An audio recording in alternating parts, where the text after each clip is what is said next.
안녕하세요. 살아있는 책 산책입니다. 오늘 산책길의 책은 김현수 저자의 코로나로 아이들이 잃은 것들입니다. 벌써 코로나 바이러스가 아이들의 삶을 바꾼 지 3학기째가 되었습니다.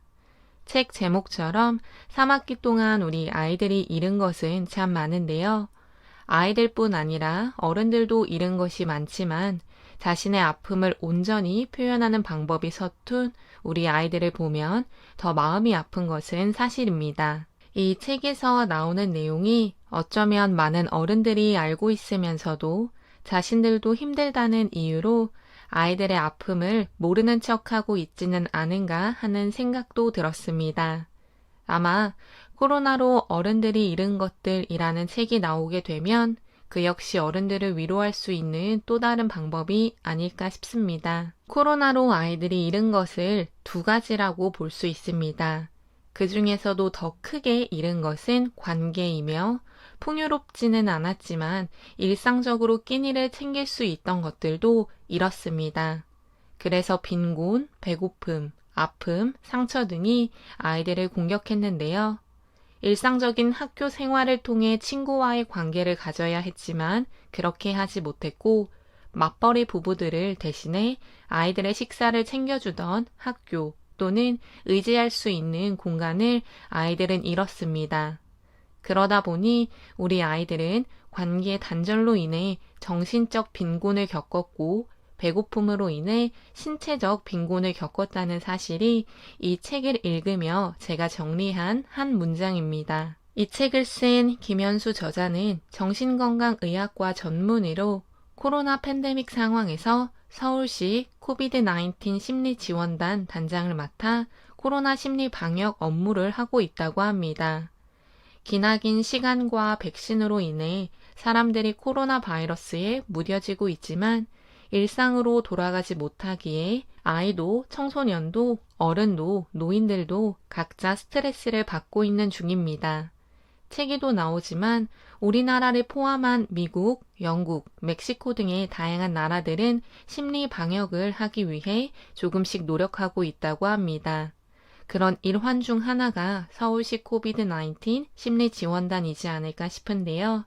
개인적으로 아쉬운 것은 너무 적은 양의 심리 방역만 진행되고 있다는 것입니다. 저자의 집필 계기는 중학교 1학년 여학생의 주장인 코로나 때문에 힘든 것이 있느냐고 묻는 어른이 왜 없는지였다고 합니다.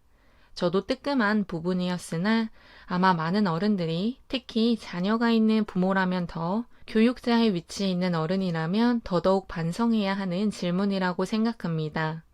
하지만 어쩔 수 없는 미중유의 사태로 우리는 모두가 힘들었고 이제부터라도 책에서 이야기하는 것처럼 아이들을 보듬어 주면 된다고 생각합니다. 저자와 함께 이야기를 나눈 아이들과 어른들의 대화를 정리해 코로나로 인해 겪는 트라우마 5가지를 책에서 제시합니다. 새학기가 사라진 단절 트라우마는 아이들이 새학기를 맞이하고 새로운 반을 들어가 소속감, 정체성, 새 출발을 경험할 수 없게 되었다는 것입니다. 새로운 집단 안에서 관계를 맺어야 하는데 그 관계가 단절된 것에 대한 트라우마를 아이들은 겪고 있다고 합니다. 또 가족들과 붙어 있으면서 무한 반복되는 잔소리로 인해 규칙 트라우마도 생겼다고 합니다. 마스크 써라, 스마트폰 그만해라, 책 좀 읽어라 등의 이야기가 가정에서는 무한 반복되고 있다고 하는데요. 아이의 자율성과 정체성을 지켜주면서 부모들은 자녀와 대화를 하는 것이 필요하다고 합니다. 쉽지 않다는 것은 알지만 어른들이 먼저 고쳐나가고 아이들에게 손을 내밀어야 합니다. 아이들은 일상유지 트라우마도 생겼다고 합니다. 최대한 규칙적인 생활을 집에 있을 때도 해야 한다고 하는데 원격 수업을 듣는 도중에 몸이 오징어처럼 짜그러진다는 저자의 말을 보며 아이들이 자기의 노력만으로 어쩌면 쉽지 않다는 것에 공감하게 되었습니다. 책에 나오는 것은 아니지만 교사들을 대상으로 했던 설문에 따르면 학습 손실을 경험하지 않은 대부분의 학생들은 자기주도 학습이 잘 되고 있는 친구들이라고 했습니다.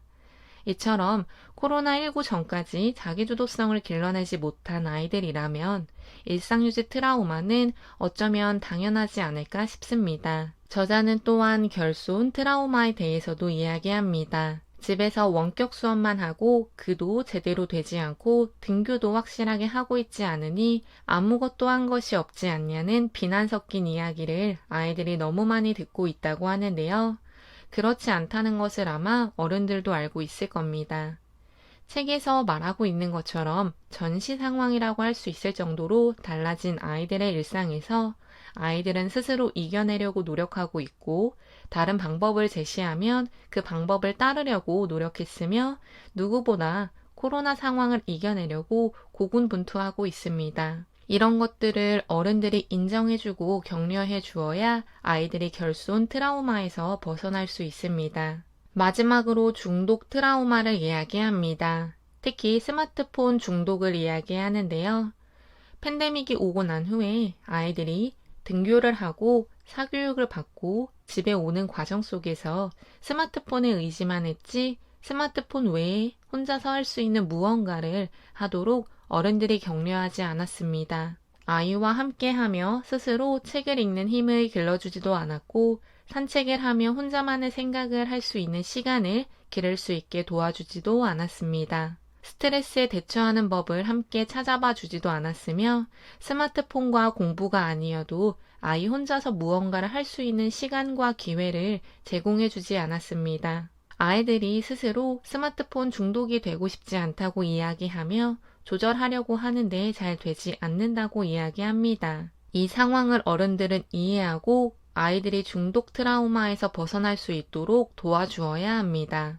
장애아동 돌봄이 꼭 필요한 아이들은 코로나의 여파를 더욱 크게 받았습니다. 안타까운 일들도 많이 일어났는데요. 그 중에서 저자는 인천 라면 형제 이야기를 합니다. 아마 더 많은 아이들이 힘들었을 거라고 감히 예상해 봅니다. 점차 나아지고 있는 도움이 필요한 아이들을 위한 정책들이 제공되고 있지만 책에서 이야기하는 것처럼 가정과 사회가 힘을 합치는 것이 진정으로 많은 아이들을 도울 수 있고 그 아이들의 정신 건강에도 기여할 수 있는 중대한 지지대가 된다고 합니다. 팬데믹으로 인한 정부 정책, 대책, 수칙 등뿐 아니라 대부분 우리나라에서 진행되는 어떤 정책과 대책은 어른 관료들의 입에서 나오는 이야기들의 기반이 됩니다. 책에 나오는 문장처럼 굳건한 남성 어른 관료들의 눈에는 국가만 보일 뿐 국가의 맨 앞줄에 서 있는 아동과 청소년은 눈에 띄지 않는 일이 많다고 합니다. 영국의 아동위원회 위원장 앤 롱필드는 코로나로 인해 아동과 청소년의 권리가 후퇴되었다는 보고서를 발표하고 복구 로드맵을 제시해야 한다는 주장을 했다고 합니다. 우리나라도 아동과 청소년들의 권리를 생각하는 어른 관료가 많이 생겼으면 좋겠습니다. 이 책에서는 또한 아이들을 배제하고 아이들에게 필요한 지원을 하는 것을 성인들만 이야기함으로써 제공을 했고 코로나로 인해 학력 격차가 심각하다는 이야기만 할 뿐 아이들의 심리적인 문제를 두드러지게 다루지 않았다고 합니다. 또한 학생들은 계획, 지시, 수행의 대상이기만 했다고 하며 돌봄이 부담이 되었다는 이야기를 하고 있는데요. 이런 과정 속에서 어른들이 암암리에 아이들에게 비추는 말과 행동은 아이들에게 상처가 되었고 아이들의 심리적인 불안감은 높아질 수밖에 없었습니다. 믿고 따를 수 있는 어른들을 잃은 것 역시 코로나로 인해 아이들이 잃은 것 중 하나이지 않을까 싶습니다. 아이들의 이야기 중심으로만 이 책을 소개했지만 책에서는 교사와 부모들의 이야기도 나옵니다. 교사도 교사 나름대로, 부모도 부모 나름대로 많이 힘들었습니다. 많은 사람들이 그 힘듦에 공감을 하지 못하는 것은 아니었지만 책에 나온 영국 국민건강 관련 기관 수석 디자이너 딘 비폰드가 이야기한 문장은 와닿았습니다. 힘든 상황에 처할수록 기본에 충실해지십시오. 새로운 기술을 익히는데 너무 시간을 허비하지 마시고 원래 쓸 수 있는 기술을 더 풍부하게 활용하십시오. 기술에 집착하지 말고 접촉에 집착해 주세요. 라는 말을 빗대어 본다면 부모도 교사도 아이를 양육하고 교육하고 관계를 맺는 데 있어 어쩌면 지금까지 기본에 충실하지 못했기 때문에 팬데믹 상황에서 그들 역시 중심을 잃고 힘들었다고 생각합니다. 기본이라는 정의가 사람마다 다를 수 있지만 부모와 자녀 관계, 교사와 학생의 관계의 기본은 상호작용을 하고 서로의 이야기를 듣고 서로를 이해하고 서로서로 함께 살아갈 수 있는 데 도움이 되는 것들이지 않을까 싶습니다. 오늘 산책길의 책은 코로나로 아이들이 잃은 것들이었습니다. 감사합니다.